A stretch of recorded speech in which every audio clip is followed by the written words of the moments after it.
Kur syt hapen, zemra mbyllet. 1. Kur errësira ishte normalitet. Arbeni kishte 8 vite që nuk shihte. Një aksident automobilistik, një natë e ftohtë dhjetori, një shofer i dehur dhe një qast që ndryshoi gjithçka. Në fillim e kishte përjetuar si vdekje të ngadalë. Pastaj kishte mësuar të jetonte me të ndjente pa parë, të llogariste hapat me tinguj, të shihte fytyrat e njerëzve me zërat e tyre. Por mbi të gjitha, kishte mësuar të mbështetej te gruaja e tij, te Lira. Ajo ishte drita e tij, apo të paktën kështu mendonte. Ai nuk e dinte se ndërsa errësira e tij ishte e përhershme, ajo kishte krijuar dritat e saj të fshehta pas shpinës së tij. Por kjo do të zbulohej shumë më vonë, kur ai të rifitonte syt, kur ajo të humbiste gjithçka. 2. Premtimi dhe lodhja e dashurisë. Në fillim Lira ishte grua shembullore, e duruar, e kujdesshme. Arbeni e dëgjonte frymëmarrjen e saj dhe e njihte menjëherë kur ishte e lodhur, kur ishte e mërzitur, kur çante fshehur azinatën. Ai e dinte që sëmundja e tij I kishte marrë shumë, por koha e kishte rënduar. Ai nuk e shihte, por ndjente gjithnjë më shpesh largimin e saj të heshtur. Fjalët e shkurtra, netët kur flinte në anën tjetër të shtratit, ditët kur kthehej vonë nga puna, të fshehtën që pesonte në zërin e saj sa herë I thoshte: "Jam vonuar pak, kishim shumë punë sot." Ai e besonte. Në fund të fundit, çfarë tjetër mund të bënte? Një njeri I verbër beson më shumë se të tjerët, sepse s'mund të kontrollojë asgjë. 3. Një shans I ri për syt, një shpresë e vjetër për zemrën. Një ditë mjeku I vjetër I Arbenit, që e kishte ndjekur për vite me radhë, e telefonoi. "Arben, është gjetur një protokoll I ri kirurgjikal. Diçka eksperimentale, por me shumë sukses në rastet e tua. Dua të vi të flasim." Ai nuk I tha menjëherë Lirës. Ndjente se ajo kishte diçka të çuditshme. Sikur çdo lajm I mirë për të e lodhte. Kur mjeku erdhi, ajo ishte aty. Dhe lajmi ra sigur. "Shanset janë të mëdha," tha doktori. "Ka rrezik, por ka edhe mundësi reale që Arbenit I rikthehet shikimi." Lira nuk u gëzua. Atë ditë, për herë të parë, Arbeni e dëgjoi trupin e saj të paralizohej. Zëri I saj u bë I thatë. "Jemi mësuar kështu, doktor. Po sikur të mos funksionoj." Doktori buzëqeshi lehtë. "Atëherë do të jemi aty ku jemi sot. Por nëse funksionon, Arbeni do të shohë sërish." Të shohë sërish. Këto fjali goditën të dy, por secilin ndryshe. Arbenin me emocion, Lirën me frikë, shumë frikë. 4. Pse gruaja e tij nuk e donte kthimin e shikimit.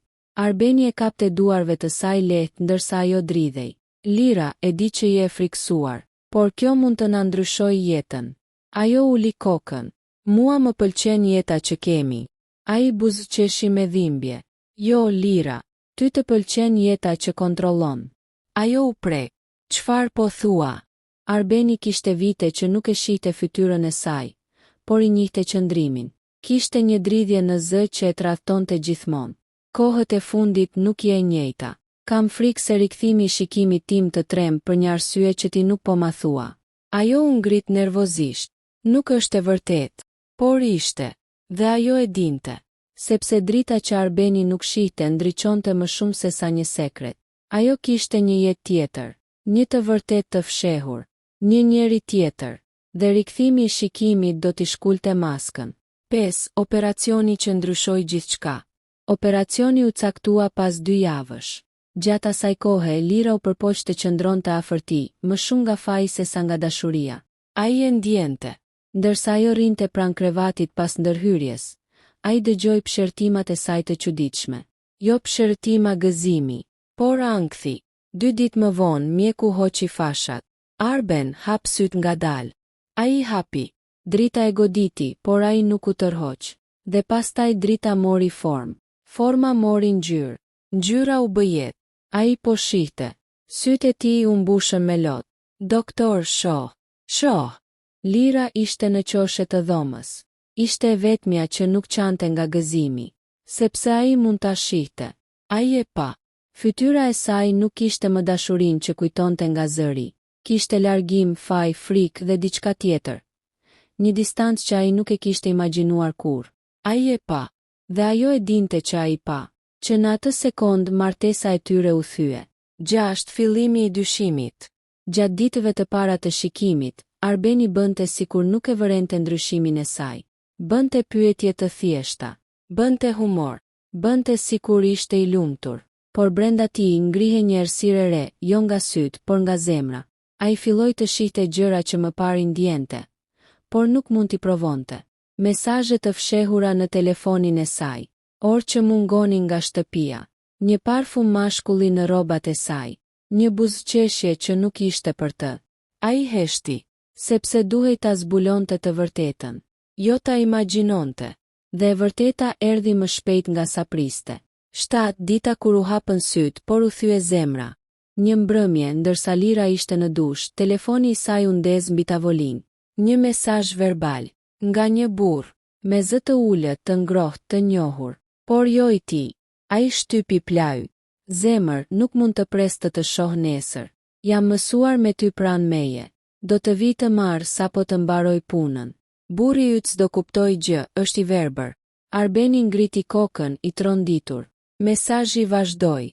Vetëm edhe pak dashuri. Kur burri yt të marr veten nga operacioni, do e gjejmë rrugën të çlirojmë. Të çlirojmë. Fjalë që e shpoi si thik. Arbeni u ngrir.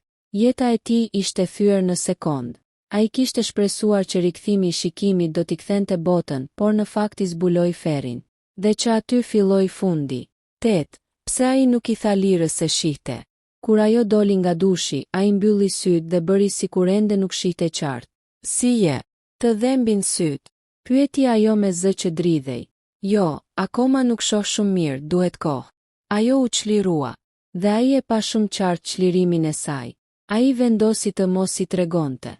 Duhej të shihte gjithçka. Duhej të dinte sa e thellë ishte tradhtia. Duhej të kuptonte kush ishte burri. Dhe duhej të merrte vendimin e jetës. Lira, pa e ditur që ai shihte, vazhdoi lojën e saj. Dhe loja u bë e rrezikshme. 9. Përgatitja për të vërtetën. Për 2 javë, Arbeni luajti rolin e të verbrit. Dëgjoi, pa nga qoshet, regjistroi gjithçka. Shikoi si ajo dilte e veshur me rroba që kurrë vishte për të. Si merrte telefonata duke buzëqeshur tinëzisht. Si shkruante mesazhe dhe i fshinte. Ai filloi të shikonte edhe veten. Sa i verbër kishte qenë, jo me sy por me besim. Derisa një ditë, ai pa burrin që i dërgonte mesazhe. Kur ai erdhi me makinë pranë shtëpisë dhe Lira doli si fantazm në errësirë. Arbeni ishte te dritarja, i fshehur. Dhe e pa gjithçka. Nuk ishte vetëm tradhti. Ishte dashuri. Ajo e puthi burrin me një pasion që nuk ja kishte dhënë kurrë atij, qysh prej aksidentit. Ajo qeshte si vajzë e re. Dhe burri i tha, vetëm edhe pak ditë. Kur operacioni të mos ketë funksionuar, do t'i thuash që duhet ta pranoni. Do ndahemi nga ai lehtë. Ajo qeshi. Do besoj gjithçka që i them. Arbeni uli kokën. Ai e kuptoi. Gruaja e tij nuk donte të ndahej sepse e donte burrin tjetër. Ajo donte të ndahej sepse nuk i duhej më ai tani që mund të shihte. 10 Fundi që po afrohej. Të nesërmen, Arbeni u ngrit dhe i tha me qetësi. Lira, dua të flasim sot.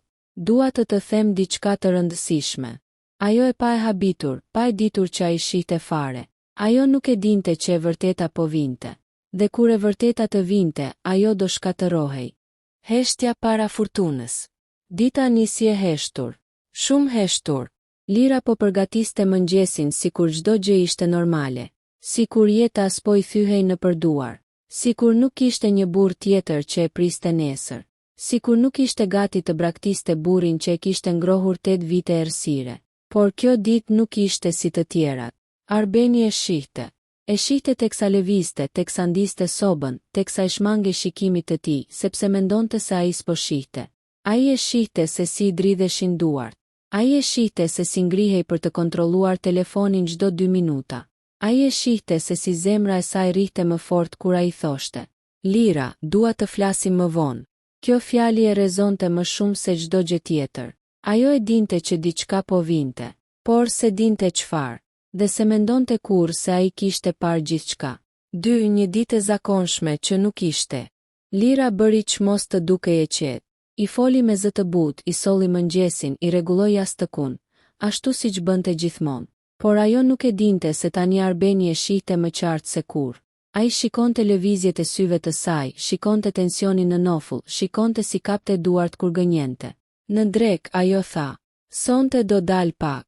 Kam një takim me punën." Arbeni uli kokën ngadalë, duke bërë sikur vazhdonte të ishte i dyzuar nga shikimi. "Është gjë e rëndësishme." "Shumë," tha ajo shpejt. "Shumë shpejt." Gati me panik. Ai e dinte ku po shkonte. Tek ai. Tek mashkulli që i kishte marrë zemrën. Tek mashkulli që kishte thënë: "Burri yt nuk do e kuptoj, është i verbër." Dhe ajo e kishte besuar këtë. Por ajo fjali ishte fundi i tyre. Liria e reme që ajo kishte ndërtuar. Lira e kishte ndërtuar lumturinë e saj të dytë mbi verbërinë e Arbenit. Mbi bindjen se ai nuk do të shihte kurrë. Mbi bindjen se ajo mund të jetonte dy jetë paralelisht. Grua e përkushtuar ditën, dashnore e fshet natën. 8 vite ishin të mjaftueshme për ta mësuar trupin e tij, reagimet e tij. Këndet e shtëpisë ku mund të zhdukej për të shkruar një mesazh. Mënyrën si t'i fshinte gjurmët. Por ajo gaboi. Gaboi se besoi se errësira e tij ishte e përjetshme. Gaboi se mendoi se një njeri i verbër është një njeri i pafuqishëm. Dhe gabimi i saj më i madh. Nuk e dinte se ai e shihte prej 2 javësh. 4. Telefonata që e tradhtoi plotësisht. Në mes të ditës, ndërsa Arbeni ishte ulur në divan, Lira u largua në dhomë, duke menduar se ai nuk mund ta shihte. Ajo foli në telefon me zë të ulët, por ai jo vetëm që e dëgjonte, e shihte teksa i lumturohej fytyra duke folur me mashkullin tjetër. "Të thash, sonte vi." "Po, ai nuk dyshon për asgjë. Se ka iden." Zëri i burrit në telefon ishte i qeshur. "Mirë pra, ndoshta nesër gjejmë një mënyrë ta mbyllësh këtë histori." Ajo u qesh but me atë të qeshur që kishte humbur prej vitesh kraj tij. "Po, do e mbyll. Kam kohë që dua ta mbyll." Aty Arbeni tira bota përsëri. Jo si atë ditë në aksident, por më keq, sepse kjo plag nuk vinte nga një makinë, vinte nga gruaja e tij, nga personi që duhej të ishte engjëlli i tij në errësirë. 5. Vendimi që ai mori në heshtje. Kur ajo mbylli telefonin dhe doli nga dhoma si të mos kishte ndodhur asgjë, Arbeni e kuptoi se ç'donte të bënte. Por vendimi i tij nuk ishte hakmarrje, nuk ishte shpërthim, nuk ishte dhunë. Ai s'ishte njeri i tillë. Vendimi i tij ishte i ftohtë, i qetë dhe i qartë. Ai do largohej, ai do e linte, pa britma, pa shpjegime, pa lot. Ai do i tregonte vetëm një fakt. Ai shihte dhe kishte parë gjithçka. Dhe kjo do ishte më e rëndë se çdo dënim tjetër. 6. Përballja e parë, thyerja e heshtur. Pas dite, ndërsa Lira po përgatiste çantën për të dalë, Arbeni u ngrit nga divani dhe ju afrua ngadalë. Ajo u shtan kur ai u ndal para saj. Ai i vendosi dorën lehtë në krah. Ajo u trem. "Lira. Doja të pyesja, je e lumtur?" Ajo ngriti vetulla, e habitur nga pyetja. "Çfarë pyetje është kjo tani?" "Një pyetje normale," tha ai qetë. "Je e lumtur me mua?" Ajo përtypte buzën. "Ne kemi pasur vështirësi. Ti e di." "Po me dik tjetër. Je më e lumtur?" Pyeti ai dhe syti ishin ngulur drejt saj. Ajo ngriti kokën me një lloj tmerri. "Çfarë po thua? A ke dik tjetër?" Ajo bëri hap pas. "Arben, mos thuaj gjëra të tilla. E di që je i stresuar nga gjithë kjo situatë." Por ai e ndërpreu. "Lira, dua një përgjigje." Ajo u ngrit, nervoze. "Po dal me punë. Nuk dua të diskutoj budallallëqe." Dhe u largua me nxitim. Arbeni e pa derën duke u mbyllur. Dhe heshti, sepse e dinte që ajo po shkonte tek ai. 7. Njeriu që i mori gruan përballë syve. Ai nuk priti. Nuk kishte më asnjë arsye të rinte i kufizuar. Ai mori qelsat, veshi gjupin dhe doli. E ndoqi makinën e saj nga larg. Pa e ditur ajo se ai shihte, se ai ndiqte çdo gjurmë. Ajo u ndal në parkim. Ai u ul disa metra larg. Dhe e pa teksa dilte nga makina me buzëqeshje. E pa teksa shkoi drejt burrit që e priste me krah hapur. E pa teksa u fut në përqafimin e tij si të ishte dielli që e kishte munguar gjithë jetën. Ai e pa. Sytë e tij e kapën çdo detaj. Zemra e tij u shua pak nga pak. Betohej se nuk do e harronte kurrë atë pamje. Por ai nuk bëri asgjë. Ai thjesht mori frym thellë dhe u kthye në shtëpi. Aty filloi fundi. 8. Përballja finale që do e shkatëronte. Kur ajo u kthye në mbrëmje, e lodhur, e lumtur, sikur kishte ardhur nga një vend që i kishte dhënë jetë, Arbeni ishte ulur në divan duke e pritur. Ajo i hodhi një buzëqeshje të rreme. Si je? U vonova pak takimi u zgjat. Ai i bëri shenjë të ulej. Ajo u ul e tensionuar pa pritur. Ai e nisi ngadalë me një zë të cilin ajo nuk e kishte dëgjuar kurrë. Lira, sot pash. Ajo ngriti kokën. Çfarë pe? Ai e shikoi drejte në sy. Pash ty. Pash atë. Pash gjithçka. Ajo u zbardh në fytyrë. Duart i ran nga trupi. U fut në një të dridhur që as ajo vetë nuk e kontrolloi. Arben, ç'po thua? Ai vazhdoi. Unë shoh, Lira, prej 2 javësh, por bëra sikur jo që të shihja ty. Ajo u ngrit nga vendi me lot në sy. Jo, nuk është siç duket. Ai qeshi lehtë, por qeshja ishte plot dhimbje. E pash, të pash tek përqafoheshe me të. Të pash të lumtur. Më shumë se me mua. Ajo filloi të dridhej. Arben, të lutem të betohem, unë nuk desha. Ai ngriti dorën. Lira, unë nuk të kërkoj shpjegime. Ajo e pa e hutuar. Si?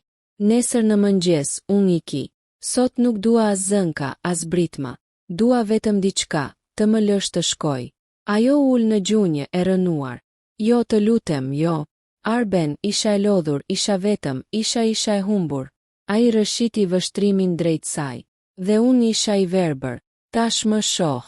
Sytë e saj u mbushën me lot, por lotët nuk e lëvizën dot më. Ai ishte i qetë, i ngrirë, i larguar, dhe ajo e kuptoi. Ai nuk po hakmerej, ai po e linte, dhe kjo ishte dënimi i saj më i rënd.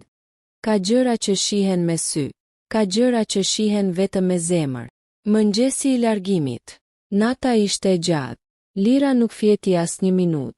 Endej në shtëpi si një hije, duke u lutur që drita e mëngjesit të mos vinte kurrë, sepse ajo dritë do të merrte gjithçka me vete.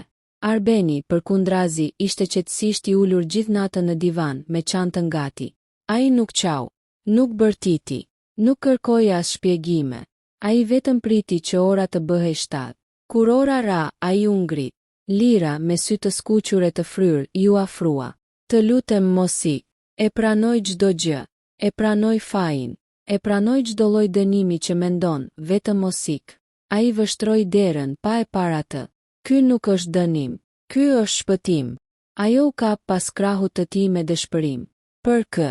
Për ty apo për mua? Ai ja largoi duart me butësi. Për ne të dy. Ti nuk më do më. Unë nuk mund të mbaj dikë që e kam vetëm me frikë, zakon apo mëshirë. Ajo u gozhdua në vend. Ai foli me një maturi që e therte. Dhe unë nuk mund të jetoj pra një njeriu që mundohet të më fshehë gjëra, edhe pasi u riktheva nga errësira. Unë nuk do të gënjej më, betohem. Ai buzëqeshi hidhur. Ta shihja këtë betim, do duhej të verbohesha përsëri. Ajo mbylli gojën me dorë, duke u dridhur. Ai mori qelsat dhe hapi derën. Lam të mirë, Lira. Dhe u largua pa kthyer kokën. Ajo ndjeu një boshllëk të madh, sikur dikush i kishte nxjerrë shpirtin përjashta. Ai iku. Ai vërtet iku. Dhe ajo nuk e ndali dot. 2 jeta pa të zbrazët e ftohtë e zhveshur nga kuptimi. Ditët e para, Lira u mbajt me idenë se ai do kthehej, se ai thjesht kishte nevojë për hapësirë, se shikimi i rikthyer dhe shoku i tradhtis do e trondisnin. Por jo aq sa ta humbiste përgjithmonë. Por javët kaluan. Shtëpia u mbush me heshtje. Asnjë zë i tij, asnjë shenjë, asnjë mesazh. Çdo gjë duke je huaj. Karrigia e tij bosh në kuzhinë. Jastëku i tij i ftohtë. Këndi ku ai rinte gjithmonë dhe kërkonte duart e saj për të orientuar. Tani ai s'kishte më nevojë për duart e saj. Dhe kjo e shkatërroi. Pasi kuptoi se ai nuk do kthehej, ajo ra në një grop të zezë faji dhe paniku. Tha me vete. Kam bërë gabimin më të madh të jetës. Por nuk ishte vetëm faji që e shtypte. Ishte sekreti. Ai që Arbeni nuk e dinte. Dhe që mund ta vriste nëse dilte në dritë. 3. Burri tjetër, i cili nuk ishte ai që mendonte. Në fillim, mashkulli me të cilin Lira kishte krijuar lidhjen kishte qenë ngushëllim. Dikush që e dëgjoi e kuptoi, i dha vëmendjen që ajo nuk e merrte në shtëpi. Ai duke i butë, i kujdesshëm, i ngrohtë. Por sapo Arbeni u largua, gjërat ndryshuan. Ai burri nuk ishte më i njëjti. Në fillim ishin mesazhet kontrolluese. Ku je? Me kë fole? Pse nuk mu përgjigje me një herë? Pastaj filluan akuzat. Ti je tip që tradhton. Pos më dëgjove mua, kujt? Mos mendo se po ndahem nga një burr dhe po vjen tek unë. Dhe pastaj filloi frika. Ajo e pa të vërtetën e tij. Ai ishte manipulues, xheloz, i paqëndrueshëm emocionalisht. Ai nuk e donte. Ai donte ta kontrollonte. Dhe më e rëndësishmja, ai nuk donte të marrë përgjegjësi për të ardhmen e tyre. Në një nga takimet e tyre të fundit, ai i tha me ton të ftohtë: "Mos prit që unë të jem zgjidhja jote. Ti u largove nga burri jot. Mirë, po kjo nuk do të thotë se do rrim bashk." Ajo mbeti pa frym. Si? Po ti më premtove. Ai qeshi. Po, premtimet janë për kohën kur burri yt ishte i verbër. Tani është punë tjetër. Fjalët i dhan goditje vdekjeprurse. E kuptoj. Ajo humbi një burr që e deshi me gjithë shpirt. Për një mashkull që se donte fare. 4 lira bie poshtë, shumë poshtë. Ti mund të humbasësh dashuri. Ti mund të humbasësh familje. Por kur humbet veten aty zhytja bëhet e pakthyeshme. Lira nuk dilte nga shtëpia. Nuk hante. Nuk flinte. Nuk punonte si më parë. I shmangej njerëzve. I shmangej pasqyrës. Çdo tingull, çdo aromë, çdo kujtim i Arbenit i sillte vrull lotësh. Një natë ajo u rrëzua në dy sheme, duke qare me ngashërim. Isha e verbër, unë isha e verbëra e vërtet, jo ti. Ajo e kuptoi. Ai kishte qenë drita e saj. Dhe ajo e kishte fikur vetë. 5. Zbulimi që e shkatëroi përfundimisht. Disa ditë më vonë, Lira gjeti një zarf të futur në nder. Nuk kishte emër. Asnjë shënim. Vetëm një letër brenda. Dora e saj filloi të dridhej teksa e hapi. Në të ishte një raport mjekësor. Një analizë. Dhe poshtë me shkronja të qarta. Rezultati i testit të atësisë. Ajo nuk mund të merrte frym. E njohu emrin e klinikës. E njohu datën. Ajo e dinte çfarë kishte bërë 4 muaj më parë. E dinte kujt i përkiste testi. Sytë e ju errësuan. Në fund të fletës shkruhej: Arbeni nuk është babai. Letra i ra nga duart. Ajo rënkoi me një britëm që se kishte nxjerr kurrë. Ishte 7 zën. Dhe foshnja nuk ishte e Arbenit. Dhe dikush e dinte këtë. Dikush ja kishte quar testin. Ndoshta ai burri tjetër. Ndoshta dikush që i kishte parë bashk. Ndoshta vetë Arbeni. Jo, ai s'dinte gjë. Ai nuk e kishte marrë këtë raport. Ajo ishte e shokuar, por duhej të merrte një vendim. Tashmë jeta e saj s'ishte më e saja vetëm, dhe nuk kishte më ku të mbështetej. Ajo tha me zë të ulët, gati në përshpëritje. Kam vetëm një njeri që mund të më falë, vetëm një. Vendosi të shkonte tek Arbeni. Jo për ta rifituar, jo për të kërkuar të kthehej, por sepse duhej t'i thoshte të vërtetën para se të ishte vonë. 6. Takimi që vendos fatin. Ajo mori rrugën drejt apartamentit të tij, duke ecur ngadalë, me zemër që i rrihte si të donte t'i shpërthente gjoksin. Nuk kishte asnjë garanci që ai do e priste. Asnjë garanci që ai do e falte.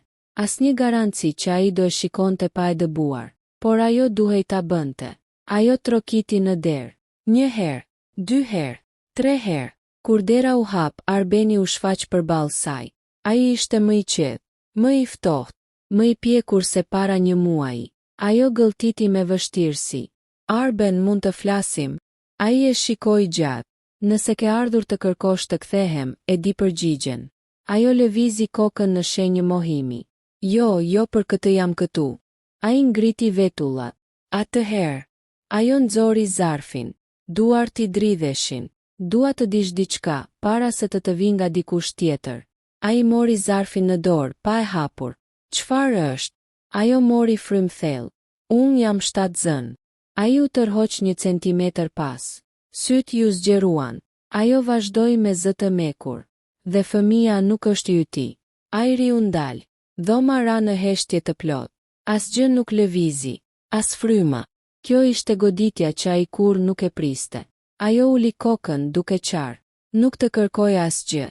As falje. As kthim. Asgjë. Thjesht dua të dish të vërtetën. Dhe dua që të mos më uresh edhe nëse e meritoj. Ai e mbylli zarfin dhe e vuri mbi tavolinë. Nuk e lexoi. Nuk kishte nevojë. Pastaj tha ftohtë. Duhet kohë, shumë kohë, për të mos të urryer. Ajo u drodh. Pastaj ai shtoi. Por unë nuk urrej askënd. As ty. As gabimet e tua. As fëmijën që nuk është i imi. Ajo ngriti syt e habitur nga qetësia e tij. Ai vazhdoi. Ky është fundi ynë, Lira. Jo sepse ti je shtatzën, por sepse ti me shikimin tim të ri u bëre plotësisht e dukshme. Dhe unë nuk të njoh më. Ajo u shua. Plasla. U thye. Ai shtoi. Por nëse të duhet ndihmë, jo si burr, por si njeri do të jem aty. Për fëmijën. Jo. Por për ty si njeri që e kam dashur dikur, po. Ajo shpërtheu në lot. Faleminderit edhe pse nuk e meritoj. Ai u largua një hap pas. Lam të mirë, Lira. Dhe e la të largohej për gjithmonë. Nata kur Arlindi u largua nga shtëpia ishte heshtur, e ftohtë dhe lagësht. Eci gjatë, pa një destinacion të qartë. Mendimet i dridheshin si flet në erë. Kishte hequr fashat e fundit atë mëngjes, dhe nga ai çast bota ju hape plot, me gjithë ngjyrat, hijet, dhimbje dhe thika që nuk i kishte parë kur ishte i verbër. Por ajo që e vrau më shumë se çdo pamje, ishte e vërteta që zbuloi. Të shohësh botën ishte dhuratë, të shohësh tradhtin ishte mallkim. Një netët e para pas largimit. Arlindi u strehu te shtëpia e vëllait të tij, Arditit, i cili e priti me habi. Po ku po shkon ashtu në mes të natës? E pyeti Arditi, ndërsa vëllai ecte brenda dhomës duke u dridhur nga zemërimi. Thjesht dua të largohem sot, tani. Kam parë mjaft. Arditi nuk insistoi. E kuptoi se diçka shumë e rëndë kishte ndodhur. Arlindi flinte pak, han pak, fliste pak. Gjithë netët rinte zgjuar, duke parë tavanin sikur t'i tregonte ai çfarë fshihej nën sipërfaqe. Ndonjëherë i vinte të pendohej pse kishte rifituar shikimin. Ndonjëherë urrente çdo gjë që shihte. 2 herë kështu e kë mund të fshihej. 3 ditë pas largimit të tij, telefoni i Arlindit spushonte së rëni. Ishte vetëm një emër. Elira. Gruaja e tij. Gënjeshtra e tij. Dashuria e tij. Ai nuk e hapi. Jo ende. Por Elira nuk u dorëzua. Ajo i shkruante. Të lutem kthehu. Më shpjego. Çfarë ka ndodhur? Pse u largove? Po më vret heshtja jote. Dhe mesazhi i fundit. Po më frikson fakti që nuk më thua asgjë. A të ka ndodhur gjë? Arlindi qeshi me hidhërim. Në mes të gjitha gënjeshtrave, ajo kishte frikë për të, ndërsa ai kishte frikë vetëm nga ajo. 3. Takimi e ës mund të shmangete. Fundja, një martesë nuk mbyllet me aratisje. Ajo mbyllet me fjalë. Edhe kur fjalët djegin, edhe kur plagosin. Arlindi vendosi t'i takonte. Zgjodhi parkun ku kishin kaluar shumë mbrëmje para martesës. Aty ku ai i verbër ndjente botën përmes aromave, zërave, prekjes së saj. Tani shihte të gjitha, dhe shihte edhe atë. Kur Elira u afrua, sytë e saj ishin të fryrë. Ai dalloi me njëherë gjurmët e lotëve. Zëri i saj dridhej. Arlind, pse? Çfarë bëra? Ai e vështroi gjatë. Ishte çuditshme. Kur nuk shihte, mendonte se ajo ishte gruaja më e ndershme, e fortë, e pastë që ekzistonte. Tani fytyra e saj dukej ndryshe. Jo sepse ishte ndryshuar, por sepse ai më në fund e shihte të plot. Kam parë gjithçka, Elira, tha më në fund. Ajo ngriti kokën e hutuar. Si çfarë ke parë? Shikimin tim, i tha ai qetë. Mu kthye. Para 2 javësh. Ajo ngriti dorën instinktivisht te buzët. Po pse nuk më the? Sepse doja të shihja që do të shihja, kur unë nuk isha më i verbër. Ajo pak si një degë thyer. Ai vazhdoi. Pash mesazhet e tua. Pash burrin me të cilin u takoje. Pash sytë e tu që nuk ishin të mijat më. Një lot i rëshiti e Elirës. Arlind, të lutem, nuk ishte s'ke kuptuar si duhet. E pash me sytë e mi. Tha ai dhe ngriti zërin për herë të parë. Pash gjithçka. Pash mënyrën si qeshje me të njësoj si më bëje mua dikur. Pash duart tuaj. Pash gjërat që unë i besoja si të shenjta. Ajo ul në stol si të mos mbante më peshën e trupit. Nuk donim të lëndonim. Edhe më lënduat. Më shumë se çdo njeri që kam njohur. Në ajër varej heshtja, e trash si mjegulla e mëngjesit. Ai vazhdoi. Ti më kishe lënë shumë përpara se të më kthehej shikimi. Vetëm që unë nuk e shihja. 4. Rrëfimi i Elirës, e vërteta e sea. Por Elira nuk foli me gënjeshtra këtë herë. Ajo mori frym thellë. Po, u takova me Dik. por nuk e kam dashur kur. Ai ishte thjesht një aratisje. Një mundësi që erdhi kur unë mendova se po humbisja veten. Ti ishe i verbër, u mbylle shumë në vetvete, ishe bërë i ftohtë. Nuk më lejoje të ndihmoja. Dhe unë u thyeva. Nuk jam krenare, por isha vetëm, shumë vetëm. Arlindi uli syt. Ai e dinte se kishte qenë i vështirë atë periudhë. Verbëria e kishte bërë të tërhiqej, të mos i tregonte më askujt asgjë. Ajo që bëre, tha ai me zë të ulët, mund të ishte falur nëse do ma kishe thënë vetë. Nëse do më kishe folur. Nëse do kishe zgjedhur mua, jo gënjeshtrën. Ajo qau. Kisha frikë të mos të humbisja. Ai buzëqeshi hidhur. Dhe pikërisht frika jote më humbi mua. 5 vendimi i fundit. Pasi folën gjatë, nuk kishte më çfarë të thuhej. Elira i ku e tronditur, një grua që sapo kishte humbur burrin që ende e donte. Nuk ishte e keqe. Nuk ishte monstruoze. Ishte njeri. E brisht. E gabuar. E vonuar. Arlindi mbeti në park edhe për një orë, duke parë fytyrat e njerëzve që kalonin. Disa të lumtur. Disa të lodhur. Disa që donin të humbisnin. Disa që donin të gjendeshin. Ai ndjeu për herë të parë një qetësi të çuditshme. Dhimbja ishte aty, por nuk e rrëzonte më, sepse ai kishte rifituar jo vetëm shikimin, por edhe veten. 6. Kë ishte fundi i historisë, përfundi i tyre. Arlindi u shpërngul nga vendi ku kishte jetuar me Elirën. Filloi terapi. Filloi të lexonte libra që dikur i kishte dëgjuar. Filloi të flinte pa frikë se çfarë do të shihte kur të zgjohej. Një ditë, pas disa muajsh, mori një mesazh të shkurtër nga Elira. Nuk e di nëse do më falësh ndonjëherë, por faleminderit që ma the të vërtetën. E tua ishte më e pastër se e imja. Të uroj jetë të bukur, më të bukur se kjo që të dhash unë.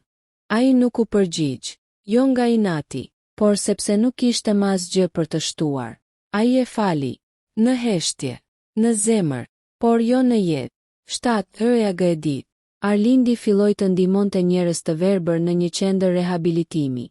Ishte mënyra e tij për të kthyer dritën që një herë kishte humbur. Ai bëri miq të rinj, njohu tregime më të dhimbshme se të vetën. Dhe një ditë, krejt rastësisht, u njoh me një vajzë që punonte si vullnetare. Quhej Hana. Ajo e kuptoi dhimbjen e tij pa fjalë dhe pa dritën që i shndriti sërish në sy. Ajo nuk ishte zëvendësim, nuk ishte aratisje, nuk ishte ilaç. Ajo ishte fillimi që ai nuk e kishte kërkuar, por që jeta ja dha. 8. Morali i historisë. Drita nuk të hap vetëm syt. Drita të hap edhe të vërtetën. Arlindi humbi verbërinë, por fitoi guximin, fitoi lirinë, fitoi jetën, dhe e kuptoi se nuk është tradhtia ajo që të shkatëron, por gënjeshtra, mospranimi, frika për ta thënë të vërtetën, sepse dashuria nuk vdes nga errësira. Dashuria vdes nga heshtja.